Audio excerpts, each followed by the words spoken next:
Empires fade, rulers die, but some stones whisper of eternity in the heart of the desert, under the relentless sun. Egypt's legacy endures, a testament to a civilization that defied time itself. For over 3 millennia, the kingdom of the Pharaohs flourished, a beacon of power, innovation, and unwavering faith. They built monuments that scraped the sky, developed systems of writing that recorded their very thoughts, and pioneered advancements in medicine and mathematics that would shape the future of humanity. The Nile, their lifeblood, pulsed with vibrant cities, grand processions, and the daily rhythm of a people connected to their gods and their land. But like the great river's flood, all things must recede. Egypt's golden age was not eternal. The first whispers of change came on the wind, carried by foreign armies. The Hyksos, the Sea Peoples. The Assyrians, each wave of invasion left its mark, testing the resilience of the pharaonic state. For a time, Egypt would rally, driving out invaders and re-establishing its dominance under powerful dynasties. But the world was changing. New empires were rising, with new ambitions and new gods. The relentless pressure from outside began to chip away at the foundations of the once invincible kingdom. Then came a more profound transformation. In the 4th century BCE, Alexander the Great marched into Egypt, not just as a conqueror, but as a harbinger of a new era. The Ptolemaic dynasty he established was Greek in language, culture, and governance. The grand city of Alexandria became the intellectual capital of the Mediterranean world, a melting pot of Egyptian and Hellenistic thought. While the pharaonic traditions continued, they were now layered with Greek influence. Temples were still built to honor ancient gods, but their architecture began to show subtle, and sometimes not so subtle, Hellenistic designs. Following the Greeks came the Romans. After the dramatic downfall of Cleopatra, the last pharaoh, Egypt was absorbed into the vast Roman Empire. It became Rome's breadbasket, its fertile lands along the Nile crucial for feeding the heart of a new global superpower. Roman emperors portrayed themselves as successors to the pharaohs to legitimize their rule, but the true power now resided far away in Rome. The ancient religion, which had been the bedrock of Egyptian society for millennia, slowly began to fade as new faiths, including Christianity, took root along the Nile. The temples grew quiet, the old gods fell silent, and the intricate hieroglyphs became a forgotten language, their secrets locked away for centuries. The land of the pharaohs was being reshaped, its identity altered by the currents of history. Centuries turned into millennia. The desert sands, patient and persistent, drifted over forgotten temples and buried cities. The magnificent structures that had once dominated the landscape were gradually swallowed by the earth, their stories seemingly lost to time. Egypt became a land of whispers and legends, its past a mystery that intrigued treasure hunters and dreamers. The pyramids stood as lonely sentinels in the desert, their purpose debated, their creators mythology. The civilization that had given the world so much had become a ghost, a shadow of its former glory. But stone is patient. Stone remembers, while empires rose and fell around it. The legacy of ancient Egypt was not erased. It was merely waiting for a new kind of explored, not a conqueror seeking gold, but a scholar seeking knowledge. In the 19th century, the world's fascination with Egypt was reignited. Archaeologists, armed with shovels and insatiable curiosity, began to peel back the layers of sand and time. They rediscovered buried tombs in the Valley of the Kings, unearthed entire cities like Amarna, and stood in awe before the colossal statues of Abu Simbel. Each discovery was a revelation, a window into a lost world. They found papyrus scrolls detailing medical procedures, from complex surgeries to dental work, revealing a sophisticated understanding of human anatomy that was centuries ahead of its time. They uncovered astronomical charts that mapped the stars with stunning accuracy, allowing Egyptians to create a 365-day calendar that is the direct ancestor of the one we use today. This was not a primitive society. This was a civilization of geniuses. And then, the greatest breakthrough of all, the Rosetta Stone, a simple slab of rock, inscribed with the same text in 3 different scripts, provided the key. With it, Junfrancois Champollion finally unlocked the mystery of hieroglyphs. Suddenly, the stones could speak again. The silent carvings on temple walls and obelisks, began to tell their stories of epic battles, divine rituals, and the everyday lives of kings and commoners. The voice of ancient Egypt, silent for nearly 2,000 years, was heard once more. What we learned transformed our understanding of human history. The pyramids were not just tombs. They were feats of engineering and mathematics, so precise that they continue to baffle experts today. The intricate mummification process was a testament to their profound belief in an eternal afterlife, a journey for which the body had to be preserved. Their art, with its distinctive style and vibrant colors, was not merely decorative. It was a sacred language, each image imbued with meaning and magical purpose. From the monumental to the mundane, Egypt's influence is woven into the fabric of our modern world. The concept of a 24-hour day, the foundations of geometry, the use of ink and paper all have roots that stretch back to the banks of the Nile. Their architectural innovations inspired the Greeks and Romans, and through them, the entire Western world. The allure of their mythology, their powerful gods and goddesses, and the mystique of the pharaohs continue to capture our collective imagination in books, films, and art. Today, as the sun sets over the Nile, casting long shadows from the Great Pyramids, we see more than just ancient ruins. We see a silent testimony to human ingenuity, boundless ambition, and an unshakable faith. The glory of the pharaohs may have faded, and their empire may have fallen, but their legacy is immortal. It lives on in the stones that whisper of eternity, in the knowledge they pass down through the ages, and in the enduring sense of wonder they inspire in all of us. An eternal civilization, born from the sacred waters of the Nile, that continues to teach us what humanity is capable of achieving. Green riverbanks. Imagine a world long before the pyramids pierced the sky, a time before the pharaohs wore their golden masks. This is the story of a river that birthed a civilization and shaped its destiny for millennia. This is the story of the Nile. For thousands of years, this ribbon of life, snaking through an ocean of sand, was the heart and soul of a people. Every year, like clockwork, the Nile would swell, its waters overflowing its banks and blanketing the surrounding land. It wasn't a destructive flood, but a life-giving one. When the waters receded, they left behind a gift, a thick, black, incredibly fertile layer of silt. The ancient Egyptians called their land Kemet, the Black Land, in honor of this precious soil. Visuals shift to show reconstructions of early settlements. Simple mud brick houses cluster together. We see people fishing with nets, farmers using simple wooden plows drawn by oxen, and women grinding grain.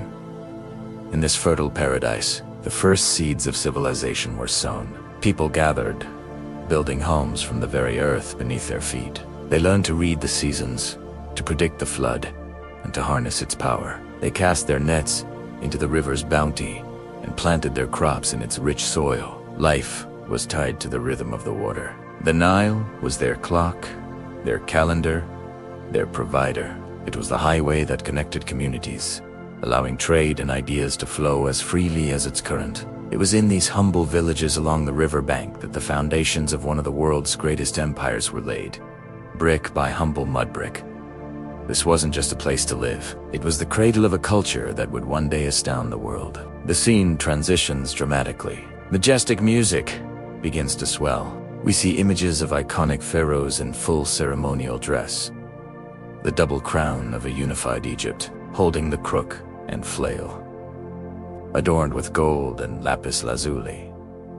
From this land of black soil rose men who would claim to be gods on earth, kings who claimed divinity, yet ruled with very human hands. They were the pharaohs, the living embodiment of the god Horus, intermediaries between the heavens and the earth. Their power was absolute, their word was law, and their legacy would be etched in stone. Visuals of grand palace interiors, a massive throne room with towering pillars. A pharaoh, perhaps a representation of Narmer, is shown receiving tributes. The Narmer palette is highlighted, showing the unification of Upper and Lower Egypt. The concept of a single, all-powerful ruler didn't appear overnight. It began with powerful chieftains, leaders who could unite communities and protect them. One of the earliest and most significant was Narmer. Around 3100 BC, he achieved what was once thought impossible. he unified the two lands of Egypt, the Upper Kingdom in the south and the Lower Kingdom in the north, into a single, powerful nation. This act of unification, famously depicted on the Narmer palette, marks the dawn of the dynastic period.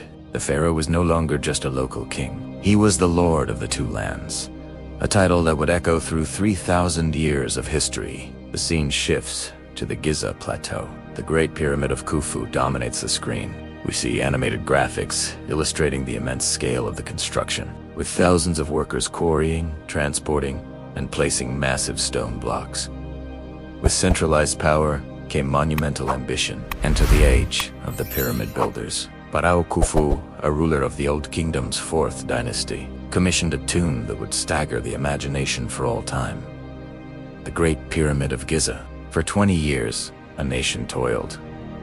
This wasn't just a tomb, it was a national project, a statement of power, and a testament to an organizational genius that is still debated today. Imagine the logistics. Quarrying millions of tons of limestone, transporting them for miles, and then lifting them into place with stunning precision. Khufu's pyramid wasn't just a stairway to the afterlife. It was a symbol of the pharaoh's absolute command over his people and resources. It declared to the world and to the gods that the ruler of Egypt was a force of nature in his own right. The visuals changed to show the magnificent temples of Karnak and Abu Simbel. Statues of Ramses too are prominent. We see reliefs depicting him as a mighty warrior in his chariot at the Battle of Kadesh, and as a family man with his queen, Nefertari.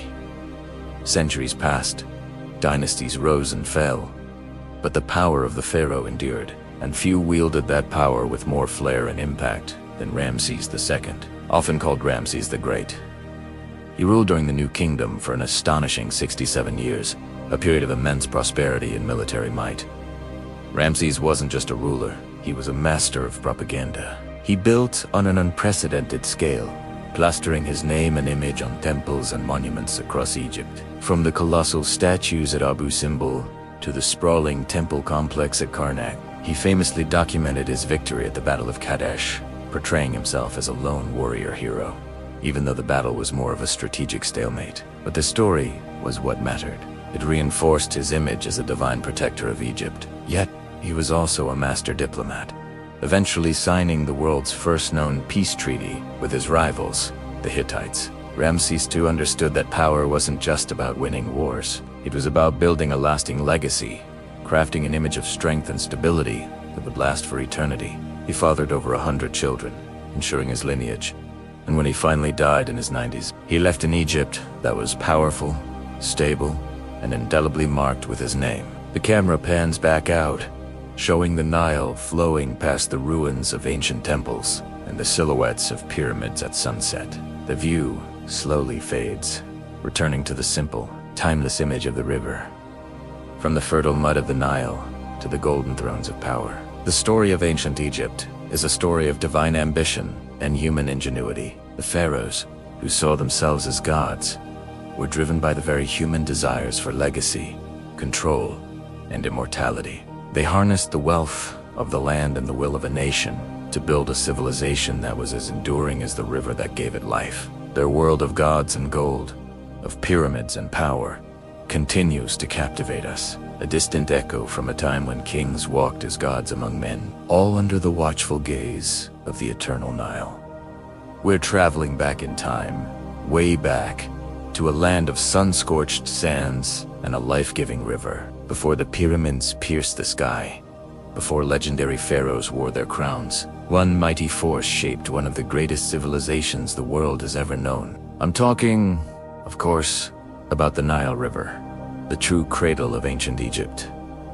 So, how did it all begin? How did a seemingly inhospitable desert landscape become the heart of a powerful empire that would last for thousands of years? To understand that, we need to understand the Nile itself. Picture this, a vast, arid desert stretching as far as the eye can see. Life seems impossible, but then, slicing through this barren land is a ribbon of blue, a river that brings with it the promise of life. The ancient Greeks famously called Egypt the gift of the Nile, and they weren't exaggerating. The Nile wasn't just a source of water, it was the engine of Egyptian society. Every year, like clockwork.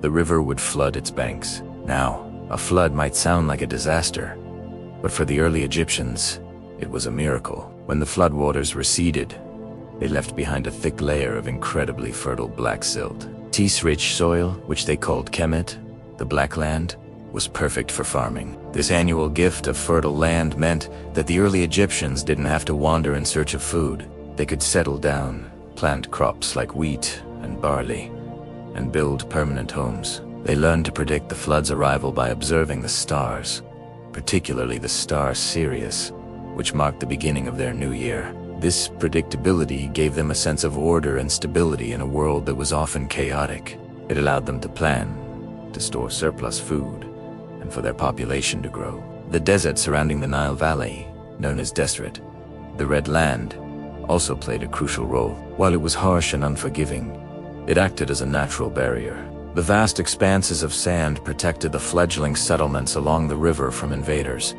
giving them the peace and security needed to develop and flourish. So you have this incredible dynamic, a fertile valley for life, protected by a deadly desert. It was the perfect incubator for a civilization. As these small farming communities grew along the riverbanks, they started to organize. They developed irrigation techniques, digging canals to carry the Nile's precious water further inland, allowing them to cultivate even more land. This required cooperation, planning, and leadership.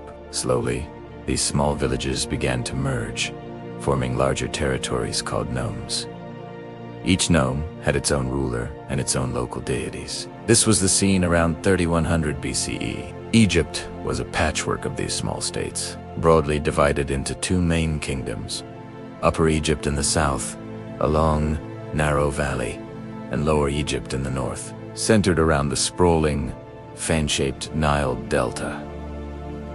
They had different customs, different crowns, the white crown for the south and the red crown for the north, and they were often rivals. But the stage was set for a monumental change. A powerful ruler from Upper Egypt would rise and unite the two lands, forging a single, unified kingdom. This legendary king, known to history as Narmer-Menes, is considered the very first pharaoh. A famous artifact, the Narmer palette, depicts him wearing both the white crown of Upper Egypt and the red crown of Lower Egypt, symbolizing this historic unification. This event marks the beginning of the dynastic period, the era of the pharaohs that we are all so familiar with. With the two lands united, a centralized government was established in the city of Memphis. This unification was it pooled the resources, manpower, and creative energy of the entire Nile Valley. It allowed for the construction of massive public works, the development of a complex bureaucracy, and the creation of a shared national identity.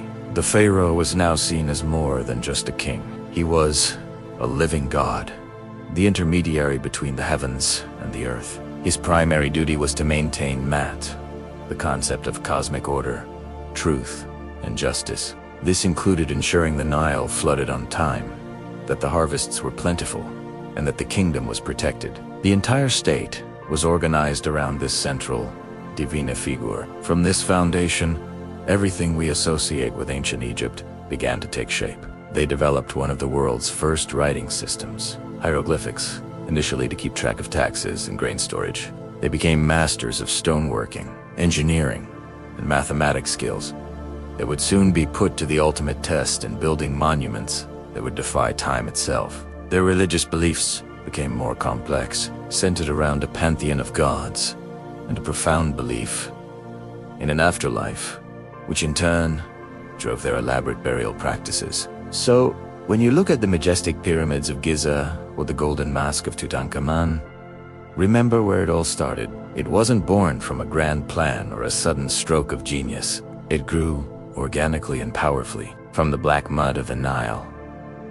It was born from the rhythm of the river's flood, the ingenuity of early farmers, and the security provided by the vast desert. The Nile wasn't just a feature in the landscape. It was the creator, the sustainer, and the very soul of ancient Egypt. It was the force that turned a desert into a dynasty and gave the world its first great civilization. The pyramids, silhouetted against the morning sky. Have you ever stood before something so immense, so ancient, that it makes you feel like a tiny speck in the grand tapestry of time? Stone that reaches for the heavens, built not just to be seen, but to defy time itself. This is the enduring legacy of ancient Egypt, a civilization that carved its story into the very heart of the desert. We're embarking on a journey back thousands of years, to a land ruled by pharaohs, guided by gods, and defined by monumental ambition. We'll walk in the shadows of the Great Pyramids, decipher the secrets whispered by the Sphinx, and explore the sprawling temple complexes that were the heartbeats of this incredible kingdom. Forget the dusty images in textbooks. We're bringing this world to life. Cut to close-ups of the massive, perfectly fitted stones of the Great Pyramid of Giza. Let's start here, at Giza, the most famous necropolis on Earth. For over 4,500 years, these three colossal pyramids have stood as the ultimate testament to human ingenuity. The Great Pyramid of Khufu, the largest of the three, was the tallest man-made structure in the world for nearly 4 millennia. Think about that. It's made of over 2 million stone blocks, some weighing as much as 80 tons. How did they do it? For centuries, historians and engineers have debated the exact methods. Was it a single, massive ramp? A spiral ramp curling around the pyramid? Or something else entirely? Visuals of animated diagrams showing different ramp theories, interspersed with shots of actors dressed as Egyptian workers, pulling massive blocks on sledges. The prevailing theory suggests a combination of techniques, huge teams of skilled laborers, not slaves as Hollywood often portrays, worked for their pharaoh. They were organized, well-fed, and dedicated. They quarried limestone from nearby Tura and granite from as far as Aswan, hundreds of miles to the south. These massive blocks were then transported on barges down the Nile River, a liquid highway that was the lifeblood of their entire civilization. Once at the site, they were likely pulled up immense ramps using ropes, sledges, and sheer human power, all orchestrated by master architects and engineers whose calculations were astonishingly precise. This wasn't just construction, it was a national project, a symbol of the pharaoh's power and his divine connection to the afterlife. And guarding these eternal resting places is a creature of legend. Camera pans dramatically to the Sphinx, its ancient, weathered face looking out over the landscape. The Great Sphinx, carved from a single piece of bedrock, with the body of a lion and the head of a king. It has puzzled and amazed travelers for millennia.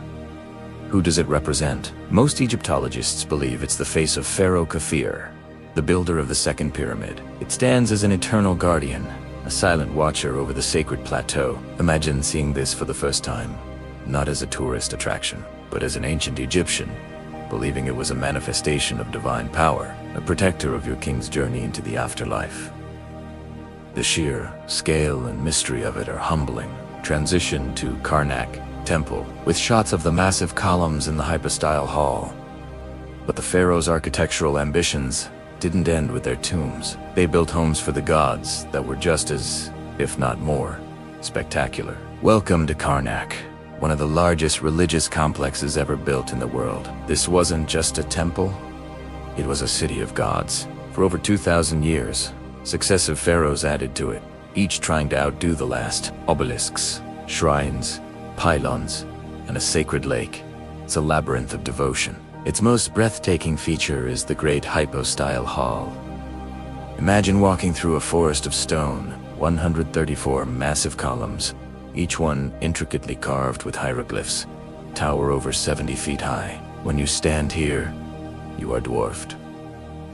And that was exactly the point. It was designed to make mortals feel the immense, overwhelming power of the gods. Sunlight filters through the high windows, creating shafts of light that move across the floor, as if the gods themselves were present. It's an architectural masterpiece, designed to evoke awe and reverence. Visuals moved to Luxor Temple at night, illuminated, and then 2 close-ups of hieroglyphics and carvings on the walls.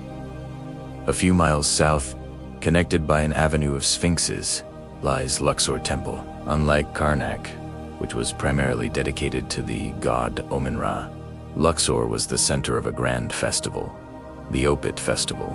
During this annual celebration, the statues of the gods would journey from Karnak to Luxor to reenact their divine marriage, a ritual that would rejuvenate the pharaoh and the land of Egypt itself. The temple's walls are like a giant storybook, covered in carvings that depict these festivals, military victories, and the divine birth of the pharaoh. Every carving, every hieroglyph, had a purpose to communicate, to praise, and to ensure the continuation of cosmic order. But to truly understand why they built these magnificent structures, we have to understand what they believed. Transition to a section focused on religion. Visuals of statues of Ra, Osiris, and Isis, with actors portraying priests in a temple.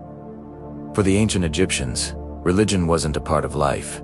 It was life. Their world was inhabited by a pantheon of divine forces that governed everything from the rising of the sun to the flooding of the Nile. At the head of this pantheon was Ra, the sun god, who sailed across the sky in his solar bark each day, bringing light and life to the world, and journeyed through the dangerous underworld each night. Show artistic depictions of Ra's journey from papyrus scrolls and tomb paintings. This daily cycle of birth, death, and rebirth was central to their entire belief system, and no story embodies this more than the myth of Osiris. Visuals shift to focus on statues and carvings of Osiris, Isis, and Anubis.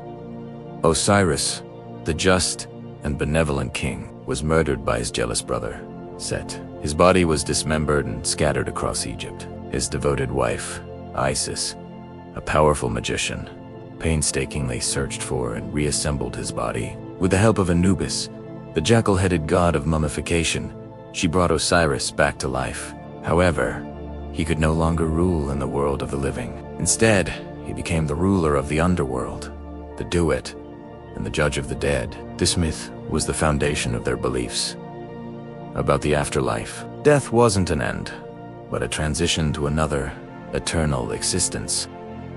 But getting there was a perilous journey. The deceased soul had to navigate the dangers of the underworld, guided by spells from the Book of the Dead. Show illustrations from the Book of the Dead, focusing on the weighing of the heart ceremony. The final test was the weighing of the heart ceremony. The deceased's heart, believed to be the seat of their intelligence and morality, was weighed on a scale against the feather of Maat, the goddess of truth and justice. If the heart was lighter than the feather, the soul was declared true of voice and granted entry into the field of reeds, a heavenly paradise. But if the heart was heavy with sin, it was devoured by a terrifying creature named Ammit, and the soul would cease to exist forever. This profound belief in judgment and eternal life is why mummification was so important to preserve the body for the soul, or Ba, to return to. Visuals of priests performing rituals, making offerings of food and incense before statues of the gods. Daily life was steeped in this faith. Priests, acting as servants of the gods, performed complex rituals inside the temples. They would wake the god statue each morning, wash it, clothe it, and offer it food and drink. Ordinary people weren't allowed into the inner sanctums of the temples, but they would participate in grand public festivals, make private offerings at local shrines, and wear amulets to protect them from harm. Every aspect of their world, from a farmer planting his crops to a pharaoh leading his army, was seen through the lens of the divine. Sweeping shots of the pyramids, Karnak, and Nile, intercut with close-ups of hieroglyphs and statues, all bathed in golden light. So, when we look at the pyramids, we're not just seeing tombs, we're seeing a stairway to the heavens. When we walk through Karnak, we're not just in a ruin, we're in the home of a god. These monuments of stone and belief are intertwined, each one giving meaning to the other. They are a declaration, carved in the face of eternity, of a civilization that believed in order over chaos, life over death, and the enduring power of their gods and kings. They built for forever, and in many ways, they succeeded. Their story, etched in stone and sand, continues to captivate and inspire us, a timeless echo from a world that, even after millennia, still has so many secrets to share. Before the pyramids, before the pharaohs, long before the golden masks and the legendary queens, there was a river that carved life from endless desert sands, giving birth to a civilization that would echo through eternity. Imagine a world draped in ochre and gold, a vast expanse of arid land where survival was a daily struggle. Then, picture a ribbon of deep blue, a lifeline winding through this unforgiving landscape. This was the Nile. More than just water, it was the heartbeat of a nascent people. Every year, without fail, its waters would rise, swelling over its banks in an event known as the inundation. When the waters receded, they left behind a gift of immeasurable value, a layer of rich, black silt.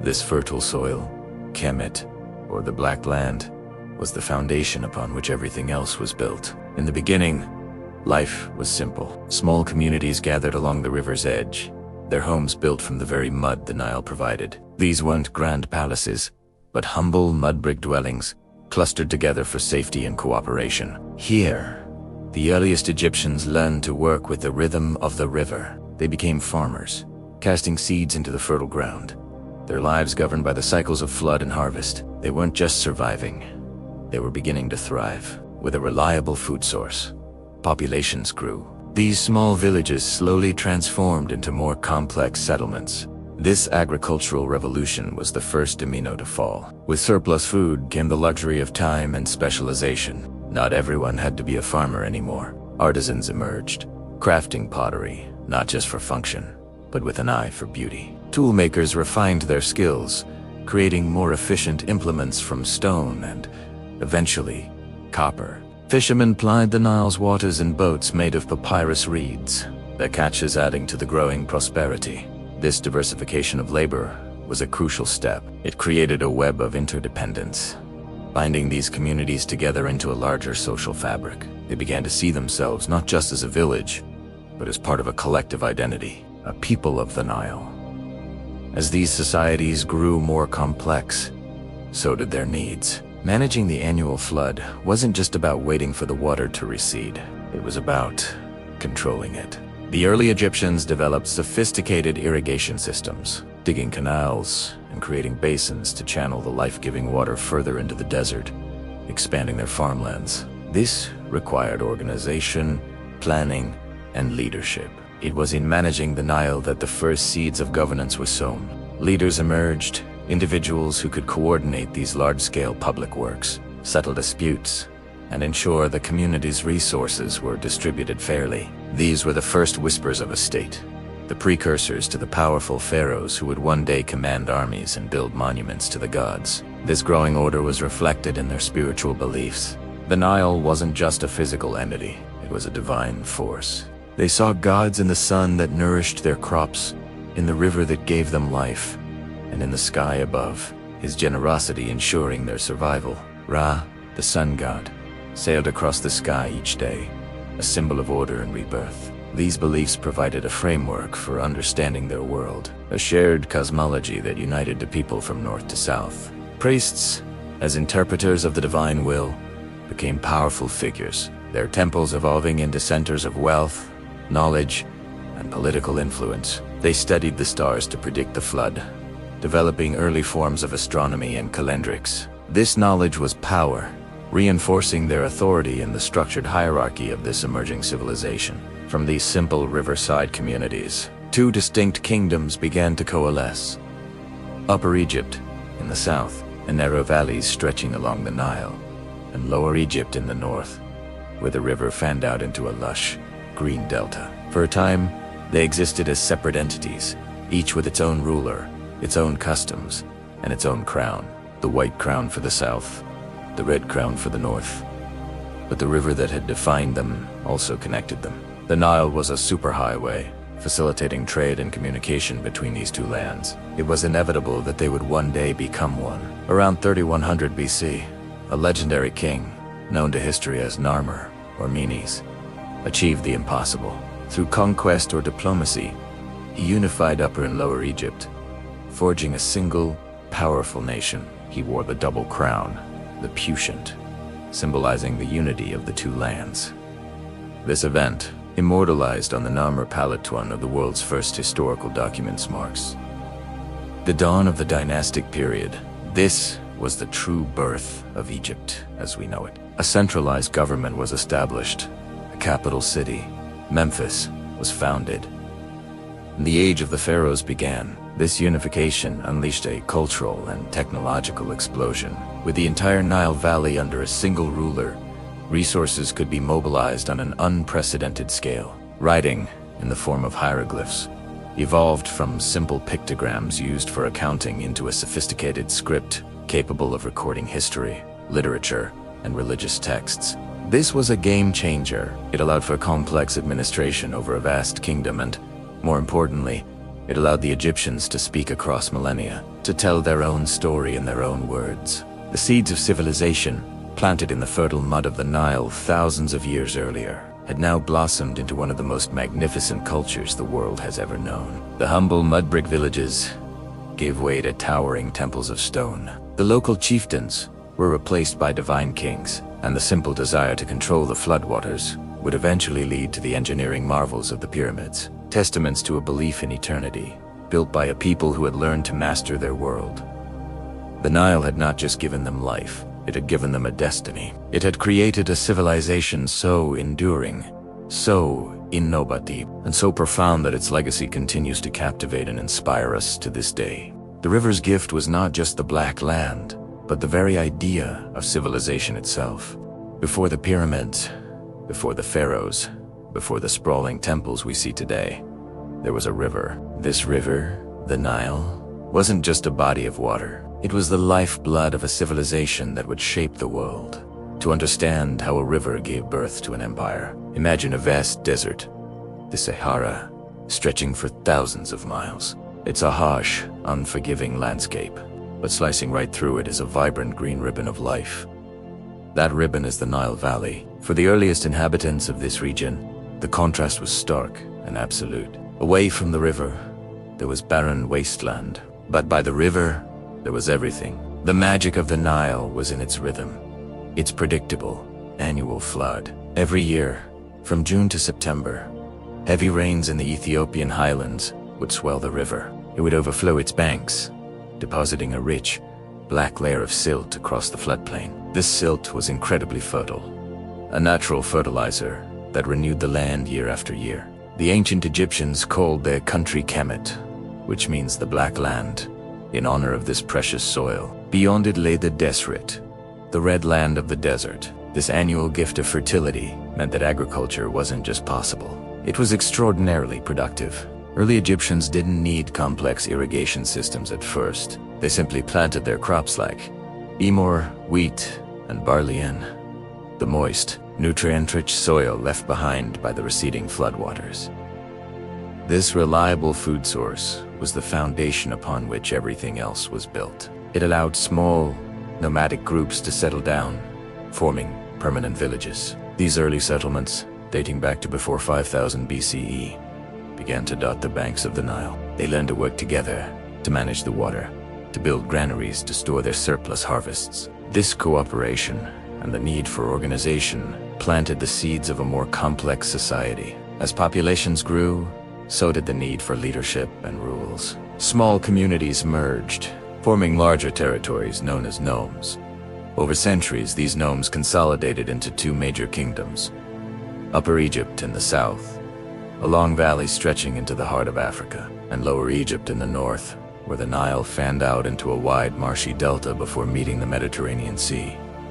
The famous Narmer palette, one of the most incredible artifacts from this period, depicts him wearing both the white and red crowns, symbolizing this unification. This event marks the beginning of the first dynasty and the dawn of the Pharaonic Age. With Egypt united, the stage was set for 3,000 years of unparalleled power, innovation, and culture, all nurtured by the life-giving waters of the Nile. The pharaoh was the absolute center of the Egyptian world. He wasn't merely a representative of the gods. He was considered a living god himself, the earthly embodiment of Horus, the falcon-headed god of the sky. Upon his death, he was believed to become Osiris, god of the underworld, while his successor, the new pharaoh, became the new Horus. This divine kingship was the bedrock of Egyptian society, giving the ruler unquestionable authority. The pharaoh's role was immense and all-encompassing. In religion, he was the chief priest of every temple in the land. It was his duty to perform the sacred rituals that maintained Mat, the cosmic order, balance, and justice. While he couldn't be everywhere at once, every ceremony performed by a priest was done on his behalf. If the pharaoh failed to appease the gods, it was believed that disaster would follow. The Nile might not flood, the sun might not rise, and chaos would consume the world. Politically, the pharaoh was an absolute monarch. He owned all the land, commanded the army, and was the supreme judge. His word was law. To manage this vast kingdom, he developed a sophisticated bureaucracy. At the top was the vizier, his right-hand man, who acted as a prime minister, overseeing the treasury, the judiciary, and public works projects. Below the vizier were governors for each nome, scribes who kept meticulous records, and tax collectors who ensured the royal granaries were always full. This centralized power allowed for incredible feats of engineering and organization, like the construction of the pyramids. Let's talk about some of the legendary rulers who defined this power. We already mentioned Narmer, the unifier, but then there's Khufu, the pharaoh from the 4th dynasty, forever immortalized by the Great Pyramid of Giza. This colossal structure, built around 2560 BCE, wasn't just a tomb, it was a testament to the pharaoh's divine power and the state's ability to mobilize and manage a massive workforce. It was a stairway to the heavens, ensuring Khufu's successful journey into the afterlife. Centuries later, during the New Kingdom Egypt's Age of Empire, we encounter rulers like Ramses II, also known as Ramses the Great. He ruled for an astonishing 66 years in the 13th century BCE. Ramses was a master of propaganda. He was a prolific builder, commissioning countless temples, statues, and monuments, most famously the temples at Abu Simbel, with 4 colossal statues of himself carved into a mountainside. He was also a formidable military leader, fighting the Hittite Empire at the Battle of Kadesh. Although the battle was likely a tactical draw, Ramses returned to Egypt and decorated temple walls, with inscriptions proclaiming it a magnificent victory, cementing his image as a mighty warrior king. Through these pharaohs, we see how a combination of religious authority, political centralization, and personal ambition allowed a single ruler to command the destiny of millions. The laws they enacted and the administration they built created a stable and resilient society that endured for millennia. From the divine unifier Narmer to the monumental builder Khufu and the master propagandist Ramses, the pharaohs weren't just rulers of Egypt.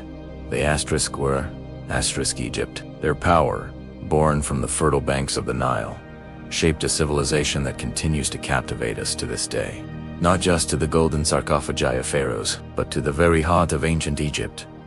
The Nile River, in the shadows of greatness, where towering pyramids and temples touched the sky, ordinary Egyptians thrived, labored, and celebrated. Their lives, though often overlooked, were the true bedrock of this incredible civilization. So, let us peel back the layers of time and discover the vibrant tapestry of daily existence along the Nile. Imagine waking up to the gentle lapping of water and the first rays of sunlight painting the sky. For the vast majority of Egyptians, this was the start of a day dictated by the rhythm of the river. The Nile wasn't just a source of water, it was the giver of life. Its annual flood depositing rich, black silt that made the land incredibly fertile. We see them in ancient art and can picture them now. Farmers, their backs strong from years of work, guiding wooden plows, pulled by oxen through the dark, moist earth. They are planting barley and wheat, the grains that would become the bread and beer sustaining an entire nation. The air would be filled with their songs and the rhythmic sounds of their tools, a testament to their deep connection with the land. Life on the river itself was a constant dance of activity. Fishermen, balancing skillfully on papyrus skiffs, would cast their flaxen nets into the teeming waters. The Nile was a generous provider, offering up a bounty of tilapia, perch, and catfish. These weren't just meals, they were a vital part of the economy. On the banks, you'd see the catch being cleaned and salted, prepared for trade in the bustling local markets. The river was a highway, a pantry, and a spiritual force, all rolled into one. Every ripple told a story of survival and sustenance. As the sun climbed higher, the villages would come alive. These weren't grand cities of stone, but communities of mud brick homes, surprisingly cool in the desert heat. Inside, women were the heart of the household. We can almost hear the steady rhythmic grinding of grain on stone querns, a sound that would have been the backdrop to village life. They'd be kneading dough for a fresh batch of flatbread, or weaving linen on upright looms. Egyptian linen was famous throughout the ancient world for its fineness, a testament to the skill and patience of these women.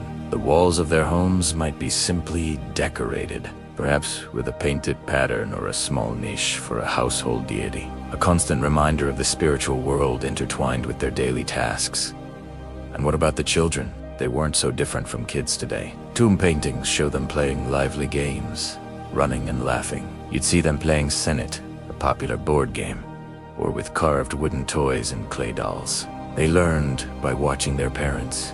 The boys following their fathers to the fields or workshops, the girls learning the essential skills of running a household. It was a world of hands-on education, where knowledge was passed down through generations, ensuring the continuity of time in the culture and way of life. In the workshops, a different kind of magic was happening.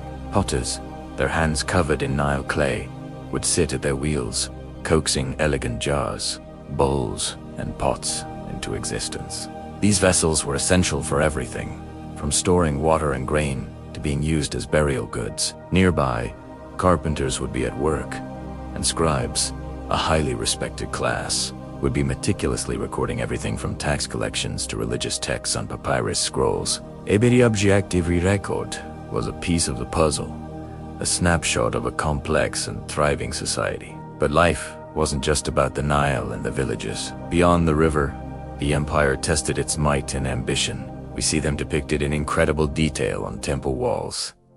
Egyptian soldiers, disciplined and formidable, dressed in linen kilts, and protected by bronze armor and large shields. Imagine the sight of the Egyptian army on the march. At the forefront, the most fearsome weapon of the age. The chariot, these light two-wheeled vehicles, manned by a driver and an archer, would storm across the battlefield. A terrifying wave of speed and power. Behind them, columns of infantry, armed with spears, battle axes, and the famous Kopish sword, advanced in disciplined formations. The air would be thick with the dust of marching feet and the sharp commands of officers. This wasn't chaos. It was a well-oiled military machine. The ambitions of the pharaohs knew no bounds. On maps, we can trace the reach of their empire. They pushed south into Nubia, a land rich in gold, exotic goods, and skilled archers who were often integrated into the Egyptian army. To the northeast, they marched into the Levant, clashing with other great powers like the Hittites for control of crucial trade routes.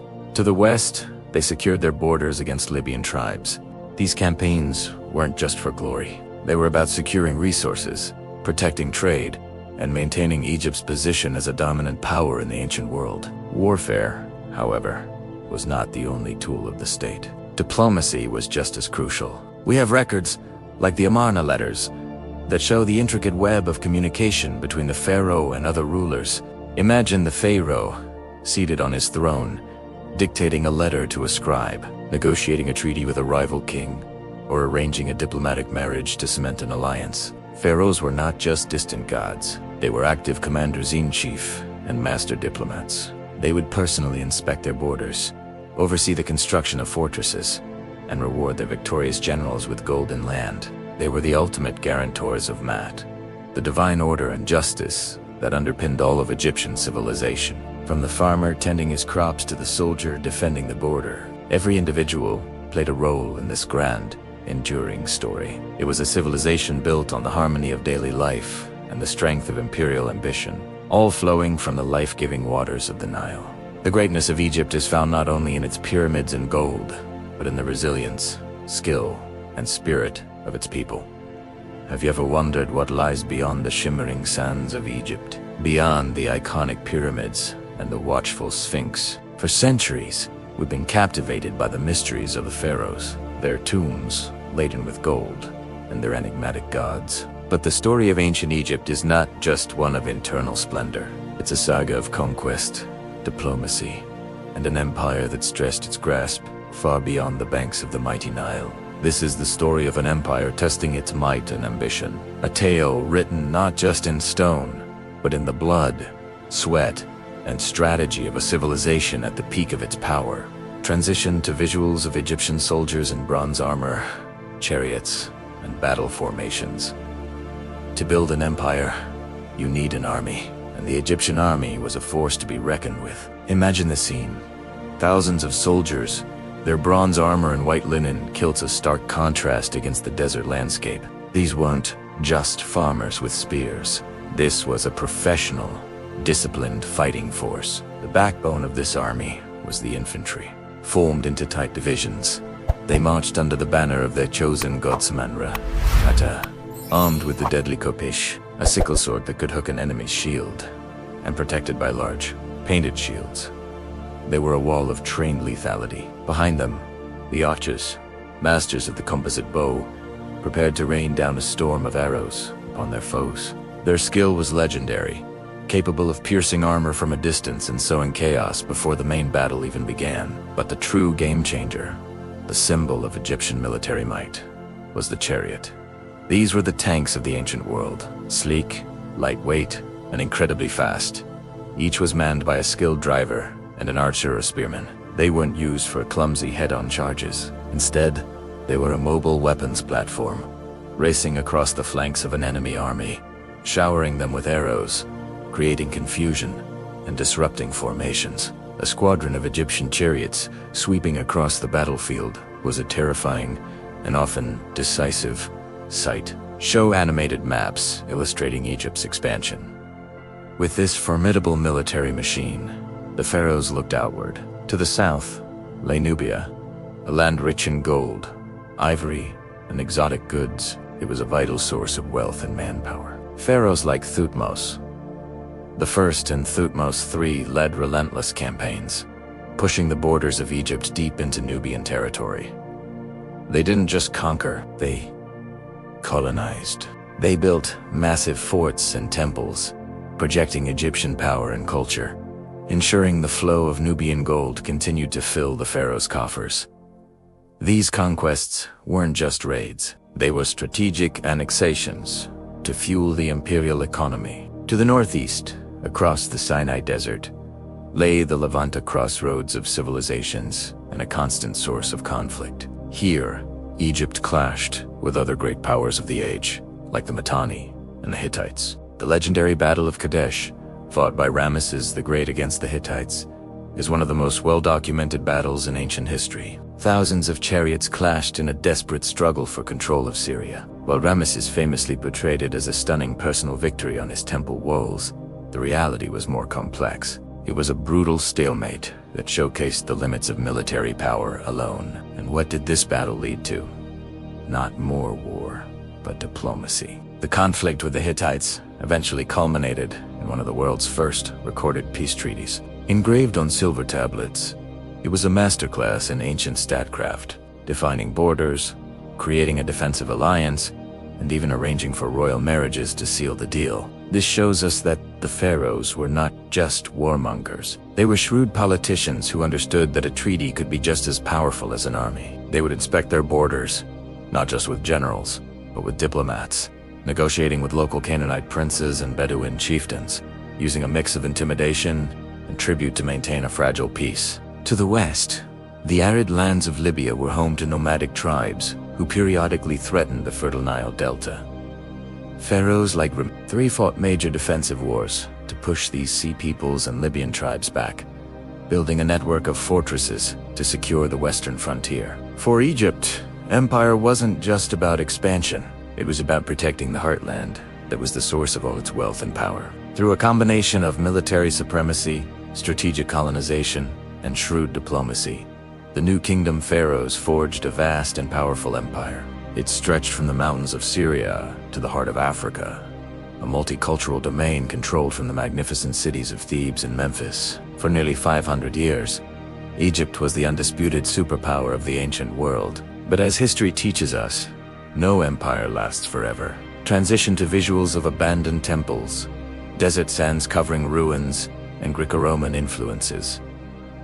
Empires rise and fall, yet some stones whisper eternity. The decline of Egypt's empire was not a single, dramatic event, but a slow, creeping twilight that lasted for centuries. a combination of internal struggles, with powerful priesthoods and ambitious nobles vying for power, weakened the central authority of the pharaoh. The treasury, once overflowing with Nubian gold, was drained by constant warfare and monumental building projects. New powers were rising on the world stage. First, the Assyrians, with their iron weapons and ruthless tactics, swept down from Mesopotamia. Then came the Persians, creating an empire that dwarfed even Egypt's in 332 BC. A new conqueror arrived, Alexander the Great. He was welcomed not as an invader, but as a liberator from Persian rule. This marked the end of the last native Egyptian dynasty and the beginning of a new chapter. Under Alexander's successors, the Ptolemies, Egypt experienced a fascinating cultural fusion. Greek became the language of the court, and the new capital, Alexandria, became the intellectual center of the Mediterranean world. But the new rulers were clever. They didn't erase Egyptian culture. They adopted it. They portrayed themselves as pharaohs, built temples to the traditional Egyptian gods, and blended their own traditions with the ancient beliefs of the Nile Valley. You can see it in the architecture. Temples like Dendera and Ed, built during the Ptolemaic period, have classic Egyptian designs, but with subtle Greek influences in the columns and reliefs. Then came Rome. After the famous drama of Cleopatra and Mark Antony, Egypt became a province of the Roman Empire. It was no longer a world power, but the personal breadbasket of the emperor. Its vast grain harvests feeding the population of Rome. The Romans, too, were fascinated by Egyptian culture. They built temples, incorporated Egyptian gods like Isis and Serapis into their own pantheon, and he even took to mummifying their dead in the Egyptian style, but with realistic painted portraits on the coffins. As the centuries passed, new religions rose, and the old ways were forgotten. Temples that once echoed with the chants of priests fell silent, their colossal gateways half buried by the shifting desert sands. The language of the hieroglyphs was lost, and the grand story of the pharaohs faded into myth and legend. The empire was gone, its borders dissolved, its armies scattered to dust. Show modern archaeologists uncovering tombs with cinematic shots of artifacts and hieroglyphs. But the legacy of Egypt was not buried forever. It was merely sleeping. In the 19th and 20th centuries, a new wave of explorers and archaeologists arrived, armed not with swords, but with brushes and shovels. They began to uncover the secrets that the sand had kept for so long. The decipherment of the Rosetta Stone unlocked the ancient language, allowing the temple walls to speak again. The discovery of Tutankhamun's tomb revealed the incredible wealth and artistry of the pharaonic court. Every new discovery, every tomb uncovered, every papyrus translated, adds another piece to the puzzle. We now understand that Egypt's legacy is woven into the very fabric of our world. Their breakthroughs in mathematics and engineering made the pyramids possible. Their medical knowledge, recorded on papyrus, was astonishingly advanced for its time. Their architectural innovations influenced the Greeks and Romans, and through them, the entire Western world. Their concepts of divine kingship and a well-organized state bureaucracy became models for later rulers.